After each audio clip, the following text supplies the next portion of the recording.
سلام به همه شما دوستان عزیز، امیدوارم که حالتون خوب باشه. خیلی خیلی خوش اومدین به یک ویدیوی دیگه.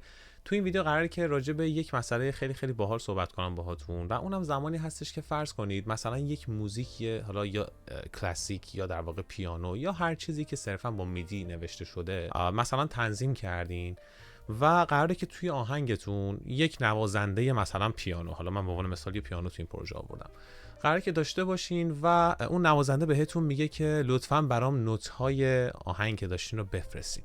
بعد ممکنه خیلیاتون به ذهنتون برسه که من چطور میتونم الان که اون میدی نوشتم یک فایل رو و نوت‌ها رو اینها رو تنظیم کردم، چطور میتونم میدی رو به نوت تبدیل کنم و در واقع اون رو به اون نوازنده تحویل بدم تا نوازنده بتونه از روی نوت‌ها تشخیص بده که چی باید بنوازه و این داستان‌ها. توی این ویدیو میخوام بهتون یاد بدم که چطور میتونید یک فایل میدی رو به یک فایل نوت تبدیل بکنین توی کیوبیس که خیلی خیلی ساده و جذابه.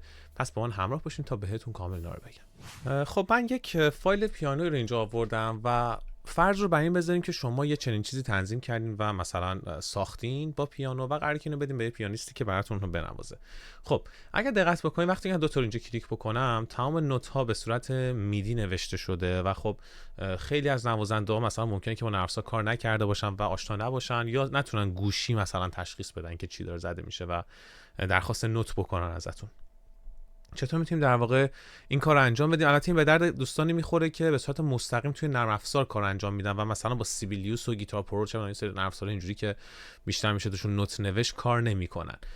اگر که به این صورت شیوهتون خب خیلی میتونه به کارتون بیاد. من این سفر بزرگ میکنم، البته نه بزرگ نمیکنم. این قسمت میرم پایین توی بخش ادیتور اینجا. اگر روی این فلش کوچیکی که این پایین کلیک بکنین براتون 3 تا حالت ادیتور رو میاره که ما روی اسکور ادیتور باید کلیک کنیم. اسکور خودش در واقع همون داستان مربوط به نوت نویسی شده و یه پارتیتور در واقع. خب چیزی که من اینجا دارم میبینم که نوت ها اینجا نوشته شده ولی شکل و شمایل خیلی به هم ریخته و عجیب غریبی داره که اصلا قابل درک و فهم نیست. یه سری تنظیماتی باید انجام بدید اینجا که دقیقاً اگر مثل من اونها رو انجام بدید میتونید در واقع نوت ها رو به صورت تفکیک شده با 2 تا کلید سل و فا ببینید کامل.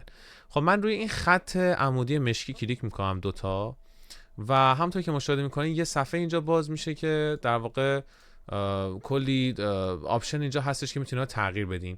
از منوی بالا بزنید رو حالت استاف، یعنی رو حالت استاف بذارید اینو و قسمت مین بیاین و دیسپلی کوانتایزتون رو نوت‌های چنگ در نظر بگیرید، یعنی 1/8. و بعد از اینکه اونا رو 8 گذاشتین عددها رو تنظیمشون کردین، سکوت ها و نوت ها رو، تمام این در واقع تیک ها رو بزنید، تیک های مربوط به کانسولیتد رست و کلین لنث، نو اورلپ و شافل رو حتما بزنید که تمام جزئیاتی که اگر جزئیاتی توی در واقع نوت نویسیتون وجود داشت همه بیاد اینجا به صورت کلی اعمال بشه و قابل درک باشه برای اون نوازنده. و بعد از اینکه این کارو کردین رو قسمت پلیفونیک هم بدون کلیک کنید و این حالت استاف مود رو بزنید، حالت اسپلیت که کاملا نوت‌ها به صورت مجزا اونجا نمایش داده بشه. و پس اینا رو که کلا انجام دادین بعد روی اپلای که بزنین ببینید الان کامل نوتایی که اینجا نوشته شده پایین کلید فا توی این خط و بالا کلید سل. خیلی ساده و جذاب. اسپیس میزنیم ببینیم که کلا چجوریه.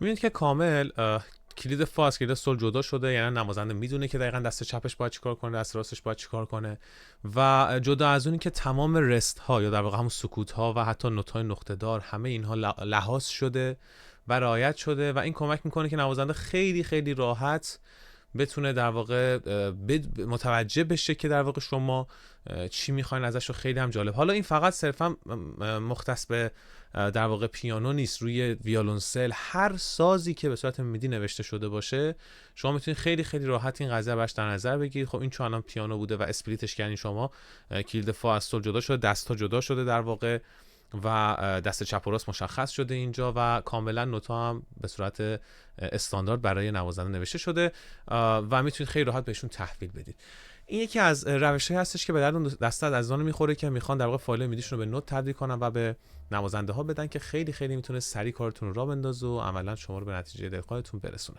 ممنونم و مرسی که این ویدیو رو تا آخر دیدین. امیدوارم که این ویدیو بهتون کمک بکنه که بتونید در واقع راحت‌تر کارتون رو پیش ببرید و خواهش میکنم که لایک و کامنت و ساب فراموشتون نشه. ساب کنید حتما کانال رو و هر چقدر که بیشتر لایک بکنید قطعا به من کمک میکنید برای بیشتر دیده شدن محتوای این کانال.